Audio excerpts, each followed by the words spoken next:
Sabahda bari o'qiganlar? Жақсы. Жақсы, o'tiraman. Ko'ngil keladi qalay? Жақсы. Bolalar, sabahimizni boshlamas burun birinchi topqa bo'linadi. Topqa bo'linadi.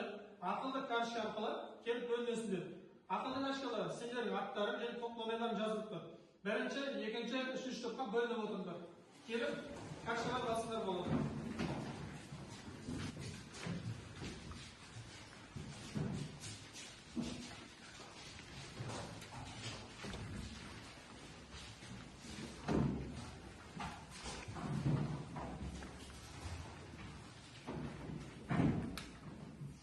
Onlar to'pqa bo'linib o'tirmasa, onlar biz bugungi sababimizning basim oldingi bo'limda qaytarilmasdan ekan. Oldingi bo'limda qaytarildi, men qo'sh spinner qilyapsa, senlarga javoblar bo'laman. Bu yerda bolalarning aqlari jini taqsimlar berilgan. Taqsimlarni o'rniga boshlaymiz.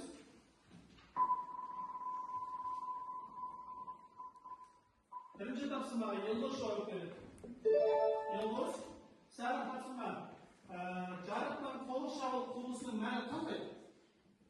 Ол жарықтың толық. Qani kim ko'paytirsa tezliklar? Jarliqning to'liq shag'al qilishi qanday? Aytabilinga Sinus A'ga n1'ning n2 bölgeni sinus A'ga. To'sqa? Yaxshi, jaraysiz. O'tirib. Kelasi.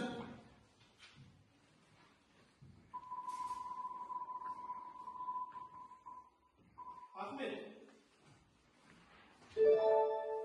Екі ортаны бөлетін шекараға перпендикуляр түсетін жарық шоғы қалай қалады? Кәне, қарабыз көмектесші ғой? Ол бізде сынбайды, шекарадан асып кетеді. Дұрыс па? Жақсы көресіңдер. Келесі.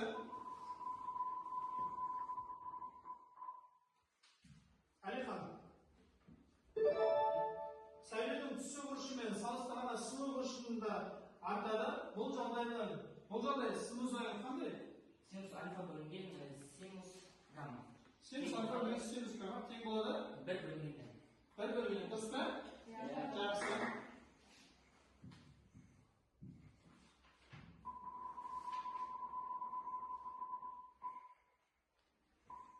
Жандос сұрақ.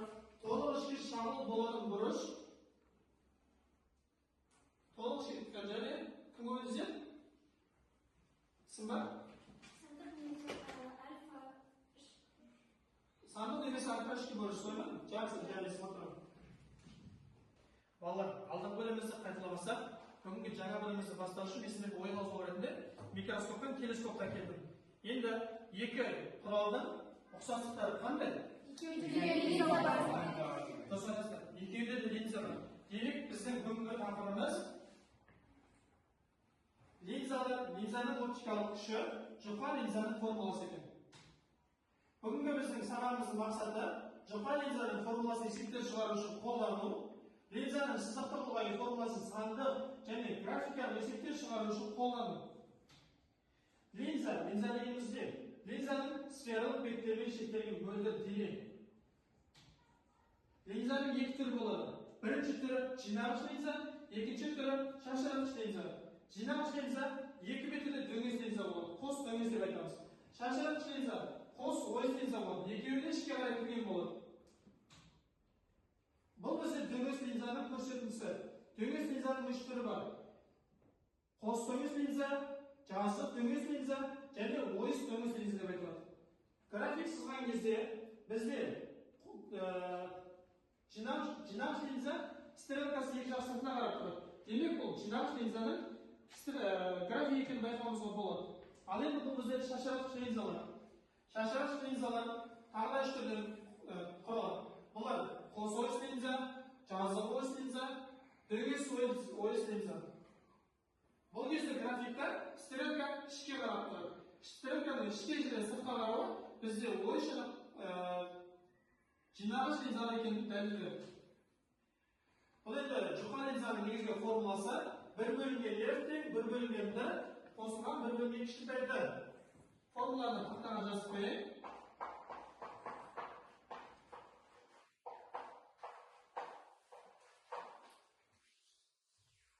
Бізде F дегеніміз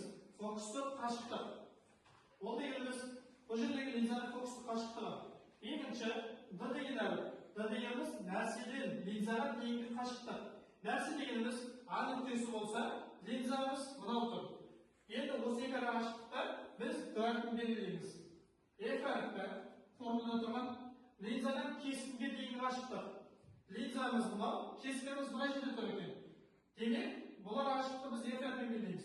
Qarab tursinlar bizga suratga 1,5 metr qo'yilgan dini keskini 2,5 metrdan chiqib turibdi. Bu ne uchun? Bu bizga jinoyatchilikning dalili. Sebebi u jinoyat turgan suratni sizlar endi ko'rsatib bizga. So'yma.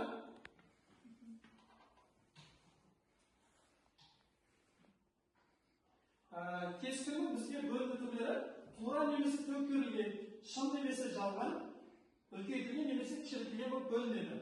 Bu keskinning turlari biz kitobimizda 205 metrga 41 kestiga qarab süzib bo'ladi. Yaxshi bolalar biz kitobdan жұмыс savol men sizlarga жұмыс berib bo'ladi. Жұмыста erkakdan biri o'tirdi. Shu vaqt Smartpен kartasini turaman. Azamatpен Javuzqa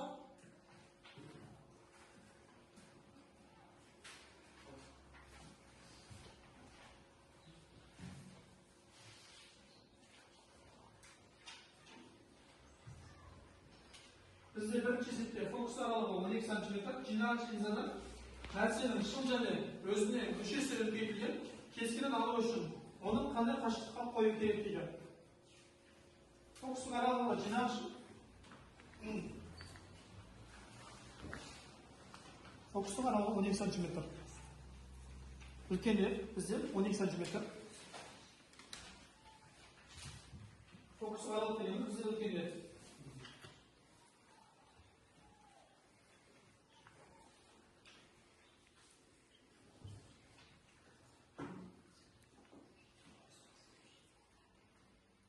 Kendini biz onu işlemeye yine de şuncalık özünün işi söylediğini kesin almışım. Onu kanı kaçıp kaplayı gerektiğinde. Demek bizge canı tabi gerek. Ayet gelip bizde bakıyor denir. Bu şey söyleyeceğim. Şahsa bağlar. Onda sizlerin cüptonumuzdan ayak kalacak. Bana belgi verin. Ayak kalanlar. Ondan esinlerin cevabını sorayım. Hani bana kim cevap verir? Birincisine. Bana çok sakın cevap. Jackson. Yıldız. Kendi aklı ikinci cevap. Birinci cevabı ne? Birinci esette 4,16 metre çıktı. Dürüst mü? Jackson derecesinde. Kilesi. İkinci kim cevap verir? Bana göz. Екіншіде бізде 0,5 4 есе үлкен шықты. Dürüst mü? Senin de soruşsan da kol çapanda. Üçüncü çöpar mı cevap verir? Canlı üstü azama cevap verir. Üçüncü esetin cevabı 0,3 çıktı. Dürüst cevap verme? Jackson. Kilesi 4'ye kaç cevap verir? Ali Mehmet canlı üçüncü cevap versin. 0,15 және 4 есе үлкен. Dürüst mü? Sizlerden son eşit mi? Бесінші cevap verir. Sıfatı inkar cevap versin. Және Ayş şu an. Бізде 5-ші сетте 3 есе кіші шықты. Dürüst mü? Жақсы cevap. Altıncı hanım cevap verir. Ayda dedi, Gaffa cevap versin.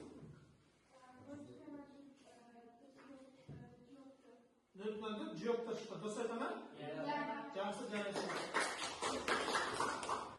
Балалар, біз жұртты жұмысқа аяқтадық. Жұртты жұмысқа бардық, толықта жауап бердіңдер. Енді өздеріңді бағалап қойыңдар. Келесі бізде топтық жұмыс. Топтық жұмыс кезінде мен сіздерге 3 түрлі линза беремін. Бірінші топқа қос дөңес линза беремін. Екінші топқа қос ойыс линза беремін. Üçüncü topla cazip döngüs linza verelim. Endi Allah'ına her türlü linzalar verdim. Endi o linzalardan түскен сәулелер қалай болады?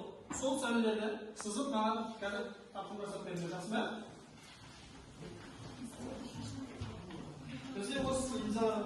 kesingler kitaplarda belirlenген. Соларды алсаңдар болады.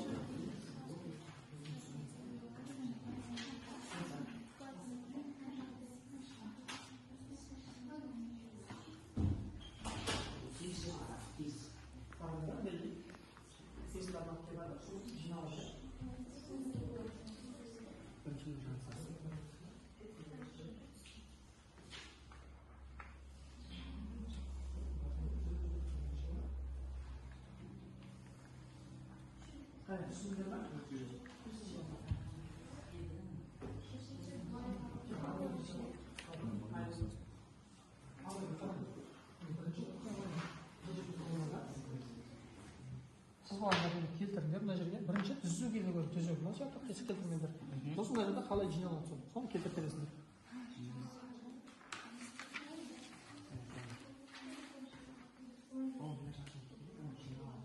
балалар барлығы түсінікті ма сендерге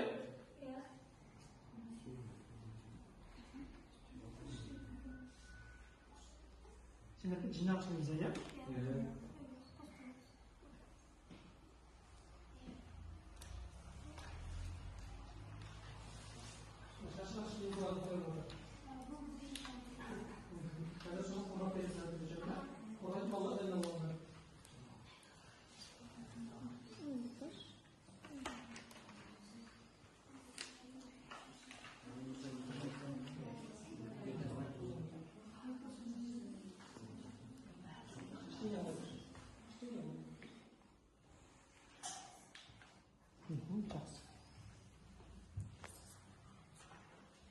Kız oynadı.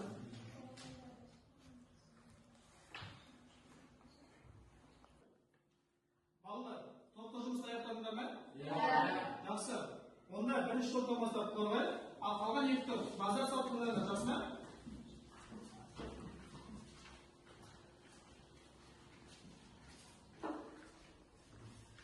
Бүгінгі бізге берілген линза пост емес линзасы. Ол жинақ линзаның қатарына кіру. Biz toplam жұмыс әрқашан специалды линзадан түрлі тележін арқылы.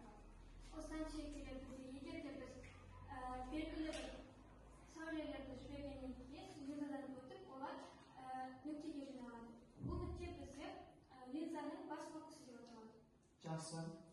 Жарайсыңдар. Екінші топ.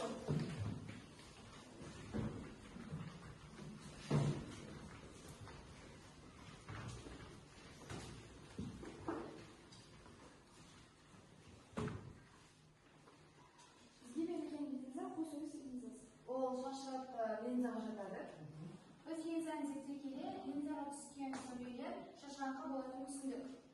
Шашыратқыш линзалардың фокустарын жорамал деп атаймыз. Ол бізге нүктелердегі линзаның сынған сәулесінің созылулары қиылысады. Жақсы, жарайсыңдар. Келесі үшінші топ шығарыңдар.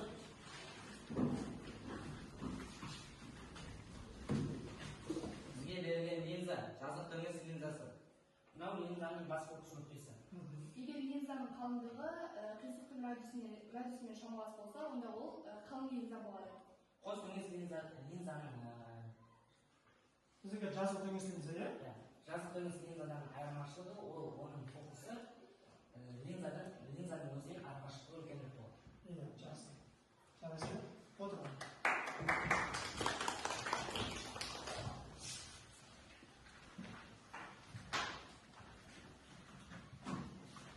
Балалар, топта жұмыста барлығын жақсы жұмыс жасады. Енді алдарындағы карточкаларға тағы да бағалап қойды. Ары қаратай, бүгінгі сабағымыздың соңын қорытындылай келе, мен рефлексия жасадым. Осы карточкалардың артына маған кері байланыс бересіңдер. Бүгінгі сабақ ұнады ма, және қалай өзгерістер енгізу қажет маған сендер үшін. Және келесі сабаққа қандай дайындықтармен келсем болады. Соған байланысты карточканың артына өзін ойлап жазып қойыңдар. Үй тапсырмасы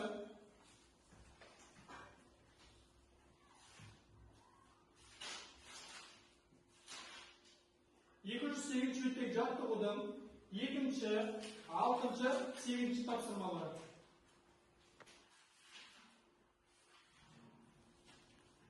Бүгінгі сабақта жинаған балдарымды күнделік тестке қоятын боламын. Үйге барғанда өздері көретін боласыңдар.